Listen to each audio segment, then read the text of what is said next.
babu waɗanda suka yi annabi butulci irin ku a wannan kadamin, domin ku butulu ne na ƙarshe. Bara an faɗi butulcin da kuka yi. Na farko, shugaban ku shine Bola Tinubu, shugaban ECOWAS din. Bola Tinubu kun ba shi tafiyar ECOWAS ne saboda me? Saboda ya zama shugaban ƙasar Najeriya. Shi yasa kuka me? Shi yasa kuka ba shi mukamin ECOWAS. To Bola Tinubu da yake shugaban ECOWAS bai zama shugaban Najeriya ba.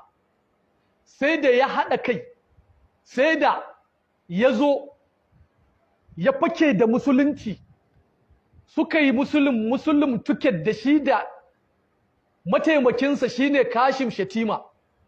Aka haɗa kai da malaman da suka zo suka tallata tiket ɗin, aka zo aka yi wannan abun da aka yi ɗin, sannan ya zo ya zama shugaban ƙasa.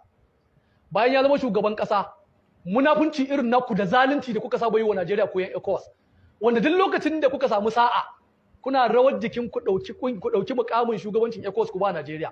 Dalili, saboda za a zalunci musulmi, za a zalunci waɗanda ba musulmi ba, domin za a dinga kwasan dukiyar Najeriya ana ciyar da ECOWAS ɗin da ita, ana biyan albashin waɗansu daga cikin ku, ko kuma ana yin waɗansu ayyuka na musamman.